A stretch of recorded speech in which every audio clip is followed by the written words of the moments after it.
Hi everyone, Lexi Rodrigo here. Today we're talking about Google Analytics. Now, if you're a blogger, a website owner, you probably know about Google Analytics, and you probably have a Google Analytics account, and I hope you've connected it with your website. So you're able to get metrics, analytics, numbers about your website. Things like how much traffic are you getting, what pages are people visiting, and so on. So Google Analytics is great because it gives you a lot of information. It's your very own big data, especially if your website has been around for some time, like mine. You get tons of data from Google Analytics. But unfortunately, with power comes complexity. And so it's not exactly the easiest tool to use. Oh, I forgot to mention, it's free. So that makes it even better, right? Now, I posted last night about Google Analytics, and I was quite surprised by how strongly people felt about Google Analytics. And it's not necessarily a positive emotion. Somebody said that Google Analytics makes them feel stupid. Someone said it's like being in a scary labyrinth. So if you feel that way, first of all, know that you're not alone. Like I'm a writer. As if you know who I am, you know that I'm a writer. But at the same time, I like numbers. I love numbers and math. In fact, but when I was getting started using Google Analytics, I felt as stupid and as lost as some of you probably do. And even when I was managing clients' blogs or my employer's websites, I was using Google Analytics almost every day, I would still feel lost. First of all, things change, right? So the next time I log in, it might look different than the last time I logged into my Google Analytics. And also, if you own a number of sites, or you're a service provider, you're a web manager, a blog manager or editor for several blogs or websites, just logging in can be daunting because you're going to see like several profiles there, and it can be confusing to figure out what are you supposed to click on to see the information that you need. So in this very quick video tutorial, I just wanted to show you some of the most critical things or information or numbers from Google Analytics that you can look at. Like, let's assume you're a complete Google Analytics newbie, beginner, and you don't want to go into the very complex and intricate parts of Google Analytics, which you can if you wanted to. But let's say you're just getting started with Google Analytics and you just want to get the key information that you need so that you can make smart decisions about your blog or your website. So that's what I want to show you today. And I will do that by showing you my actual Google Analytics data. And it can be, I have to admit, it's kind of embarrassing for me to do that because, to be honest, my blog has been, I've been neglecting it for, I don't know, the past few years since I've been working full time. So bear with me. I do have a little bit of traffic, and the point really is just to show you what numbers to look at, what they mean, and how to use them so that you can get more traffic and more conversions on your website. Sound good? Let's get started. All right, so what you're looking at here is my WordPress dashboard, and I have a plugin that I use so that my Google Analytics stats are viewable right on my WordPress dashboard. So that removes, that step of having to log into Google Analytics, which, because I am still admin for some clients, mine looks a little bit cluttered. So see how all these numbers are zero, and that means that these are live stats. There's absolutely nobody on my website right now. So I told you it was going to be embarrassing. But okay, so let's look at, so one of the first things you want to look at is your traffic, right?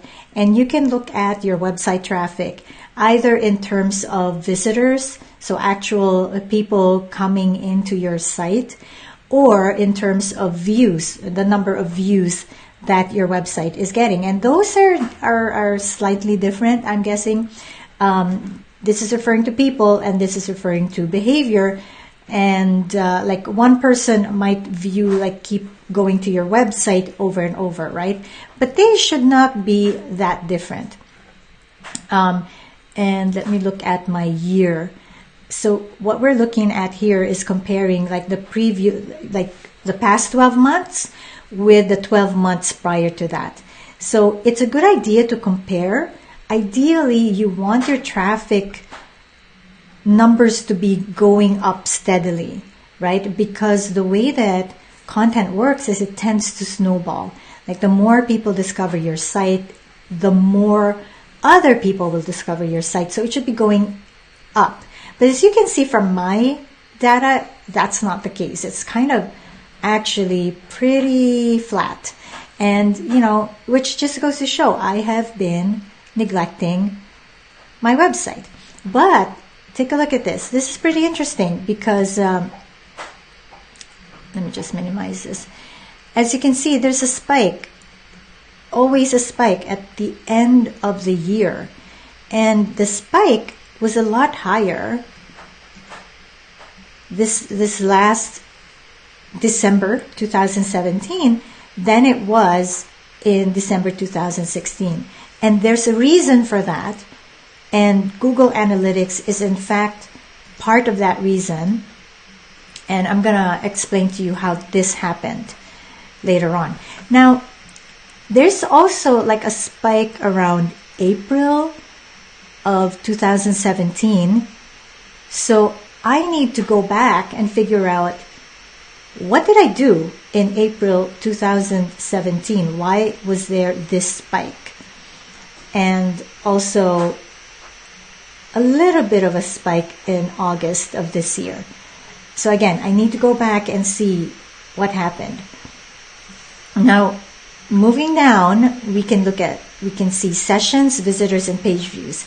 Now, these are all different ways of measuring your traffic or your audience reach.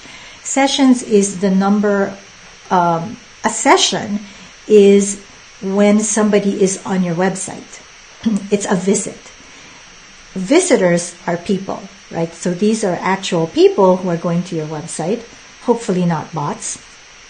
And I hope these are unique visitor counts. So if somebody comes to my website 5 times a week, that will count as 5 sessions, but just 1 visitor.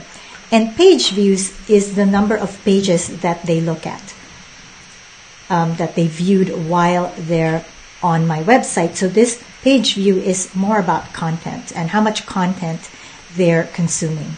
So as you can see, compared to the previous year, this past year has been good. I have had an increase across the board in terms of my traffic and audience reach. More people, there's more sessions, more times that my website is being visited. There are more people visiting my site, and the page views has also increased. Now let's look at, but you know, that's not all, right? Let's look at other numbers from Google Analytics. And this has more to do with engagement. Average time on site is like how long are people staying on your website. The bounce rate means like what percentage of your website visitors are bouncing out of your site or leaving your website after just looking at a single page on your site. So, and the next one is pages per session, like how many pages are they reading when they go to your site. So as I mentioned, these are engagement numbers. For average time on site, the higher the number, the better. For bounce rate, it's the opposite. The higher the number, the lower the engagement is. And pages per session, again, we want this number to go higher. All right, so as I was saying, my engagement numbers are all down. My average time on site went down. My bounce rate went up, which is showing as down.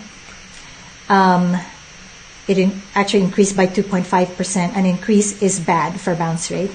My pages per session also went down. So people are sticking to my site less, like they're spending less time on my site. They're looking at only one page per session in general, and usually, and that makes sense that the bounce rate is high because after just looking at one page, they leave. So now the engagement, now this is not necessarily a bad thing. It really depends on what I'm trying to do on my site. For example, if I'm doing a lot of affiliate marketing on my site, which I do on some of my pages or posts, that would explain why my bounce rate is high, because I want them to click on my affiliate links and buy the product that I'm promoting, which is not on my website. When they buy a product I'm promoting, it's not on my website. So that might explain why my bounce rate is high. But if the primary goal of my website or specific pages is to get people to hire me or to purchase my product, to hire me, again, it depends how your website is set up.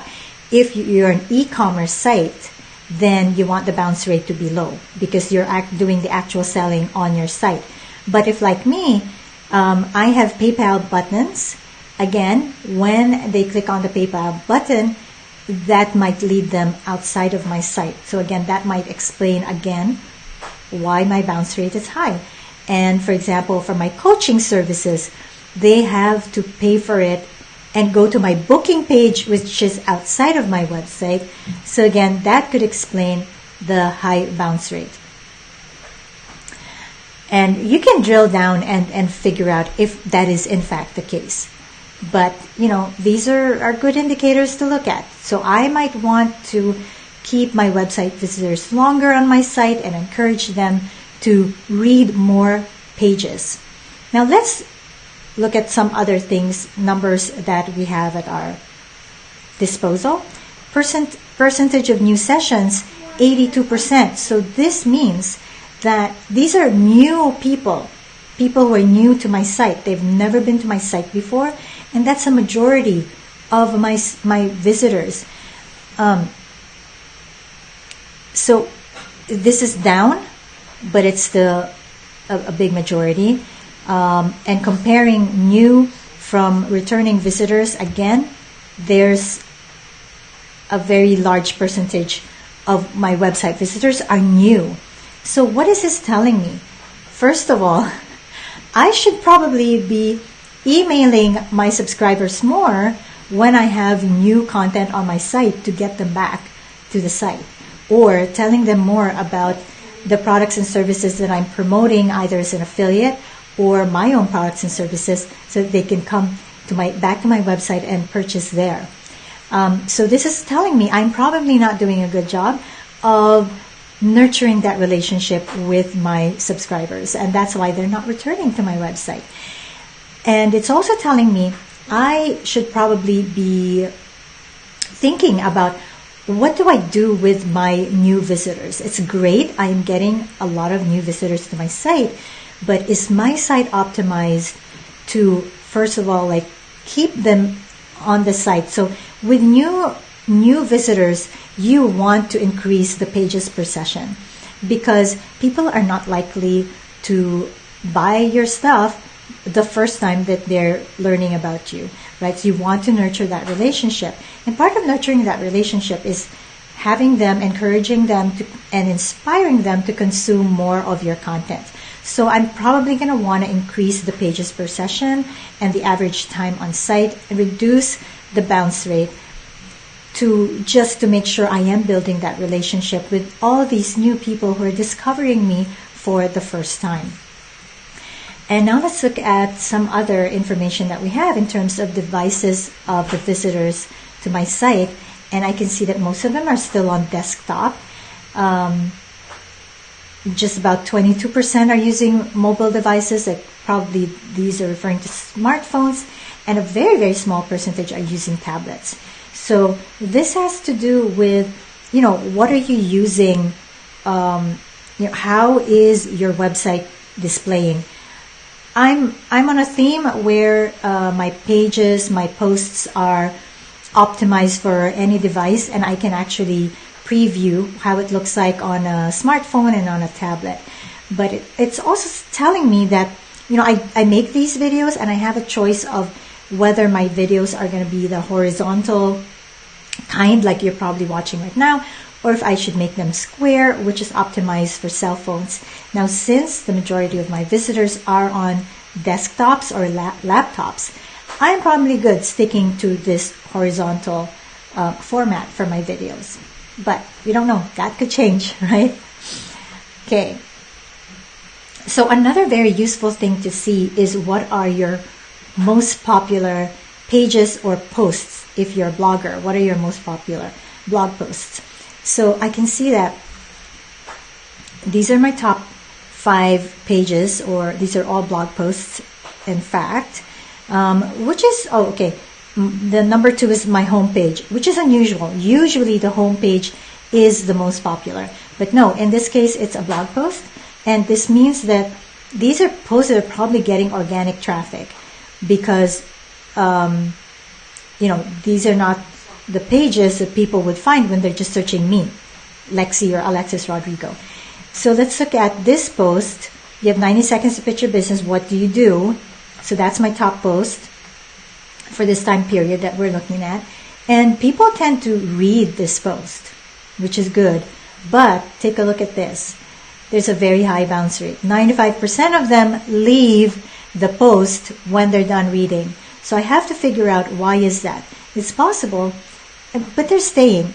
So they're staying for a long time. They're actually reading the post, which means that this is actually a useful post for them, but I'm probably not offering them a way to go forward within my site. Like, I give them what they need, and then that's it. They're satisfied and they leave. So I should do something about that, right? So I can go back and make a decision to update this post. This is quite an old post.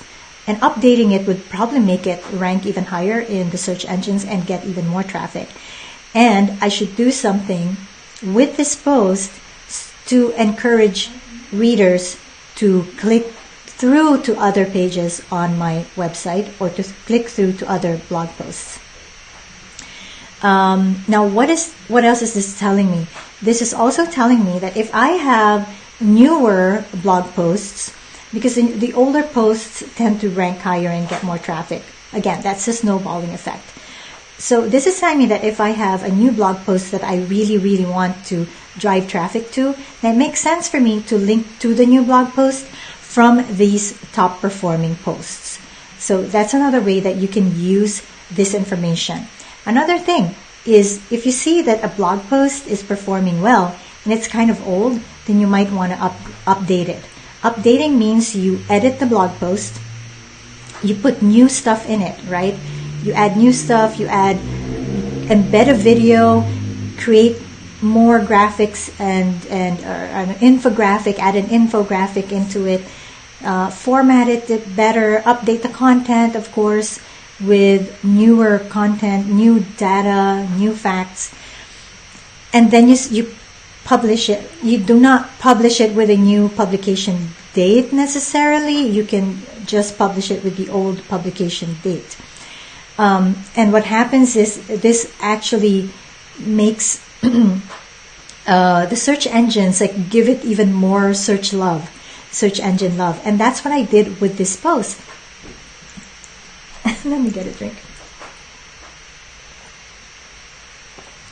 So December last year, if you notice, there's a spike in my traffic. Just by chance, I took a peek at my Google Analytics and I saw that massive spike. And it was for this post. So what I did was I went in the post, I updated it, and I published it. And that's why this post Actually, when I opened that post, it was even referring to like 2009 or something. Like I was talking about the end of 2009 or 2010. And so I updated it. I made it timeless. I did not refer to any specific year because I realized people were coming back year after year to this post. So I made it more of a timeless post so that people who read the post 5 years from now, it would still be relevant to them. And I optimized that post for conversion. So when you have a high-performing post, you want to make sure there's several ways in that post for people to subscribe to your mailing list or even to buy your product, right? And these are good posts because people are staying 5 minutes, 6 minutes, 7 minutes. People are actually staying to read the post. As you can see here, the bounce rates are quite high, so I want to do something about that. Meaning, I want to have links in these posts, within these posts, to other posts within my blog. And that's how you get the bounce rate to go down. As you can see, the bounce rate on my homepage is lower, 63%, which makes sense. The homepage has like general information, and it's all about links to other parts of my website, right? It's all about links to my services page and my blog posts. And then you can keep going to other pages and look at what other posts and pages are getting the most views. Now, Geographic is telling me where most of my visitors are. So the red parts are the majority. So the majority of my visitors are from the United States, followed by Canada and a little bit of India, I think, is also higher. So again, when I'm writing my blog posts, I'm going to stick to American English rather than Canadian English or even British English, which I'm used to because I used to work in the United Nations and used British English. But no, because most of my readers are in the US, I will stick to US American English. So that's more of the same here. And you can drill down to cities, top cities, my home city. Thank you, my neighbors and friends, for visiting my website. And browser statistics. What are the operating systems and which browser? So most of you are on Windows. Okay, how are people finding you? These are the actual keywords that people are using to discover my website. And this is where Google Analytics fails because a lot of the time it will say not provided, not set, which is actually not helpful at all. And it'll probably help for me to go into the Google Search Console, which is another Google product, but it's also free, and I don't know why it needs to be separate, and I need to do it for my website so that I can probably drill down on these keywords, and the rest are not helpful at all. Social media. So I can see that Facebook is really my biggest driver for traffic, and so I might want to focus on Facebook and promote my stuff more on Facebook. So see, when you're looking at these numbers and you see something that's working, you want to double down on what's working. That's how you use your Google Analytics data. Double down on what's already working. And I can see that Pinterest, meh, which makes sense. I'm not doing much on Pinterest. But if I were, let's say, I was spending most of my time on Instagram, and then I see that it's actually not getting a lot of results, then I will spend less time on Instagram and more time on Facebook. That's the logical way. That's how you get smart with this data. Now here, an interesting thing is that I actually got a lot of PopLink referrals, and I haven't been using PopLink at all these past 12 months, hardly ever. So I might want to go back and use it again because it seems to be working well. So why haven't I been using it? I don't know, because I hadn't seen this data before today. So now you can keep looking at, what's happening with your users when they go to each page. See, This is where entrance, so 95%, 93% exit. So I need to keep them on my site longer. So we are coming to the end of the 30 minutes, and I really wanted to keep this short. Now, if you liked what you saw, I was actually using a plugin called Analytify, which collects all your Google Analytics data and puts them in your WordPress dashboard in a way that's really easy for you to understand. So you don't have to feel like an idiot. You don't have to feel like you're finding your way through a labyrinth. As you saw, it was actually quite easy on the eyes, very nice to look at. And there's actually a lot of other information that Analytify shows you, but I was just running out of time. Just quickly, I want to show you one more thing.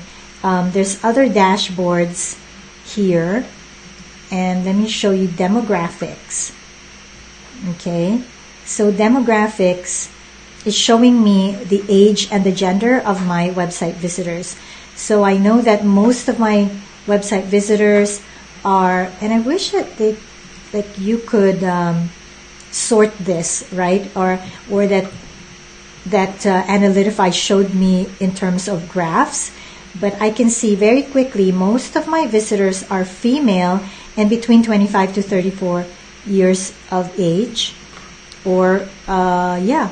So my audience is skewed heavily towards females. That's for sure. And most of them are 25 to 34 or younger. Yeah. Female. Yeah. Or so 25 to 54 female. So then again, I'm going to keep this in mind when I'm thinking of my topics, when I'm thinking of my language, even the images that I use, the colors that I use. Those are all the things that will will be informed by my Google Analytics data. So again, if you liked the dashboard that I've been showing you, go to bit.ly/Analytify. It's on special right now with AppSumo. You can get it for a really small price that is well worth it. Otherwise, for all the things that I showed you today and add-ons for e-commerce, for putting your analytics on your WordPress dashboard, you're going to pay upwards of $100, but it's going to be just a fraction of that if you can catch the AppSumo deal. I don't know how much longer it's going to be available. So go to bit.ly/Analytify. Okay, do not wait. Don't wait any longer. Go there right now. I hope this has been useful. If you have any questions or comments, post them in the comments below this video, even if you're watching the recording, because I will go back and respond to those questions. Thank you very much for joining me. I hope this has been useful. This has been Lexi Rodrigo. Join me again in my next live training, which you will be notified on if you sign up for my email list on alexisrodrigo.com. Have a nice rest of your day.